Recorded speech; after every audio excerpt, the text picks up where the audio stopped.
C'est un direct.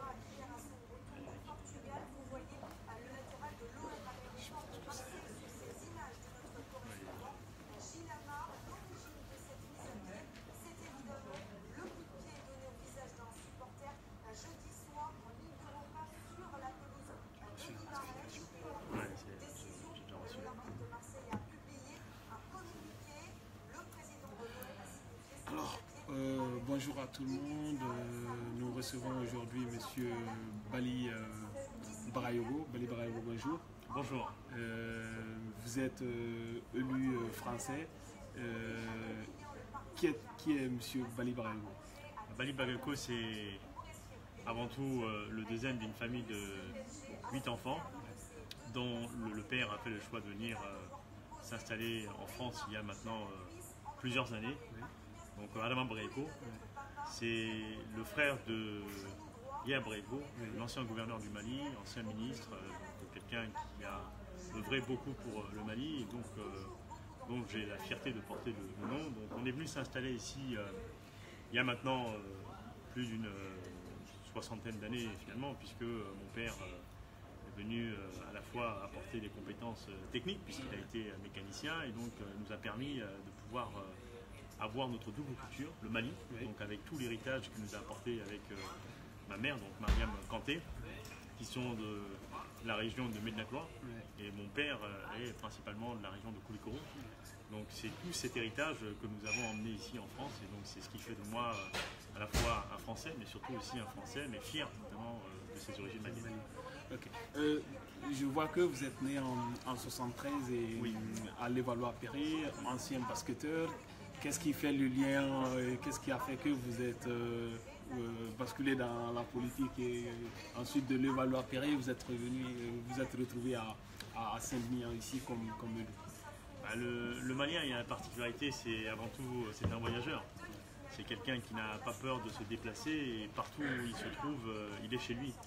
Donc mon père, quand il est arrivé, il est d'abord arrivé donc dans les foyers. Ensuite, moi je suis né à Levallois-Perret, mais j'ai beaucoup d'autres de mes frères qui sont nés dans d'autres régions d'ailleurs de France, voire même plus spécifiquement dans la région parisienne. Donc à chaque fois, ça a été une aventure importante. Donc je nais en fait en 31 juillet 73 à Levallois-Perret, donc dans l'hôpital franco-britannique. Et ensuite, mon père va partir à partir du moment où moi j'aurai l'âge de 4-5 ans. Je vais retourner en fin de compte au Mali. Et c'est là où je vais faire à la fois l'école coranique et ensuite je vais faire l'école fondamentale française grâce à l'implication de ma mère.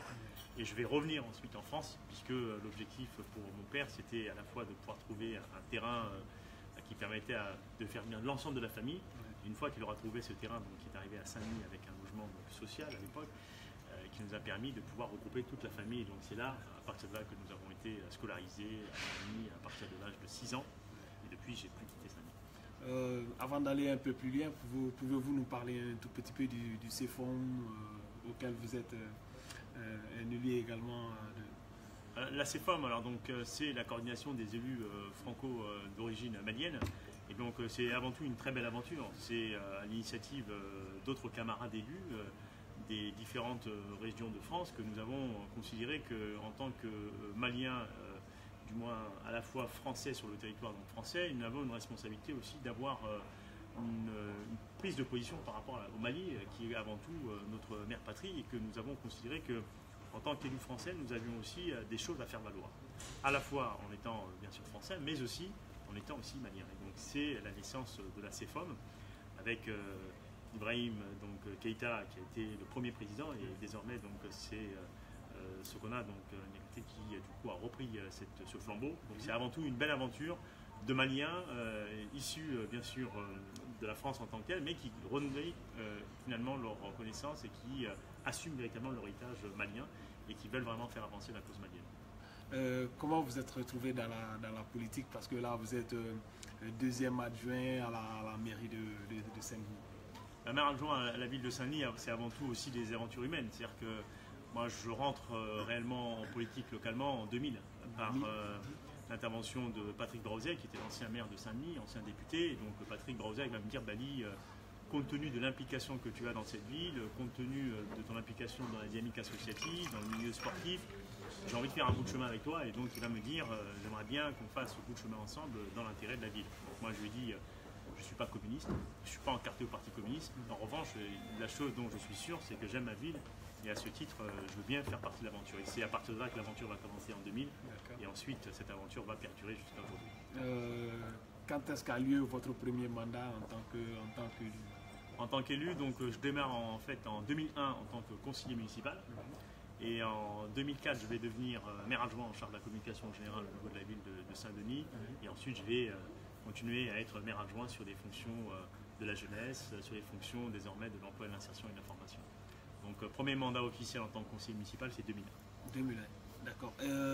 Est-ce que vous avez rencontré des difficultés par rapport à ce parcours d'homme politique? Parce que là, Saint-Denis, c'est la France multiculturelle, en quelque sorte.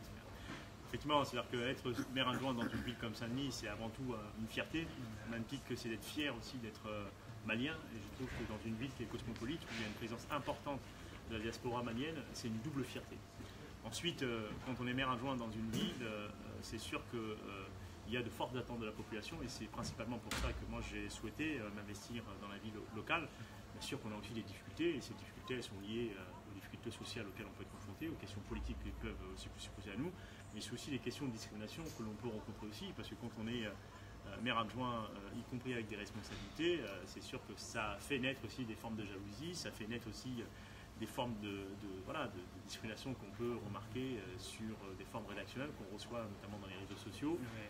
Et donc voilà, mais ça fait partie un peu de la vie d'un homme public, que moi j'essaye tous les jours de transformer plutôt en atout et en force. Ça se passe comment avec la communauté malienne à Saint-Denis? Nous avons l'avantage d'avoir une communauté malienne importante, y compris structurée en organisation associative et tout ça, ce qui est une véritable richesse à la fois déjà pour le Malien en général, mais aussi pour le territoire de Saint-Denis. Après, ces associations, elles ont une richesse, c'est la diversité des courants qui peuvent les traverser, mais aussi des origines qui peuvent les traverser, y compris des origines en lien avec le Mali. Donc c'est plusieurs régions du Mali qui sont représentées à Saint-Denis, ce qui est une belle aventure. Et après, ces associations ont aussi une responsabilité, c'est vraiment de fédérer leur énergie pour pouvoir davantage servir la cause du Mali. D'accord.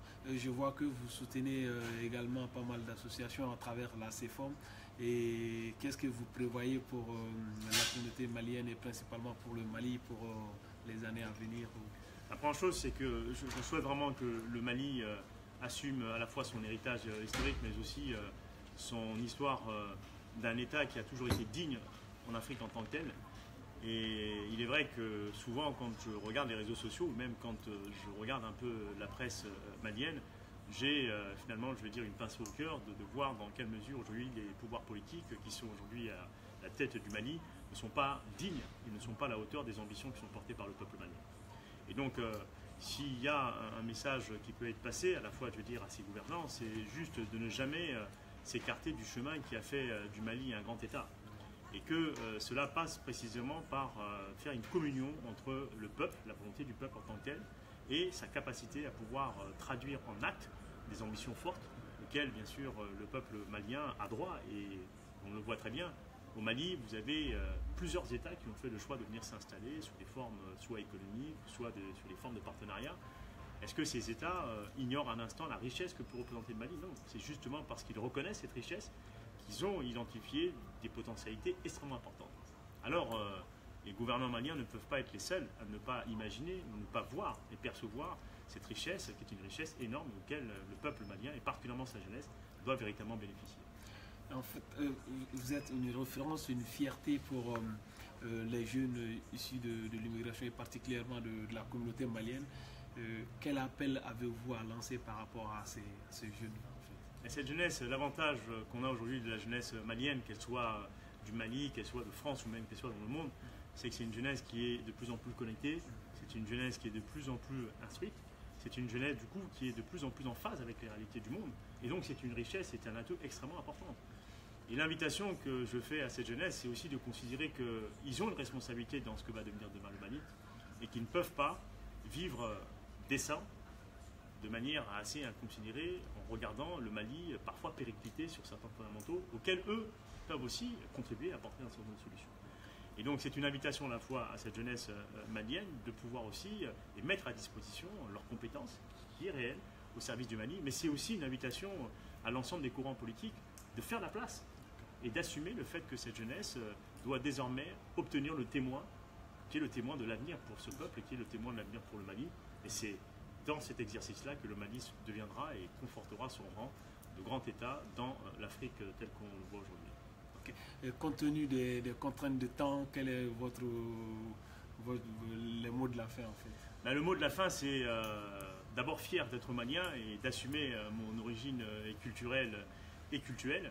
Fier aussi d'être en capacité de pouvoir avoir cette biculturalité qui fait de nous des citoyens à la fois engagés ici ou là. Et je tenais aussi à saluer l'engagement de mes autres collègues qui sont dans d'autres régions de France ou dans d'autres communes du département de la Seine-Saint-Denis qui œuvrent à mes côtés à ce grand travail-là. Et puis bien sûr, une fierté de voir que nous avons des médias jeunes qui aujourd'hui créent les conditions pour qu'on puisse mettre des visages et des mots sur des gens qui aujourd'hui essayent, à leur petite hauteur, de contribuer à la fierté du Mali.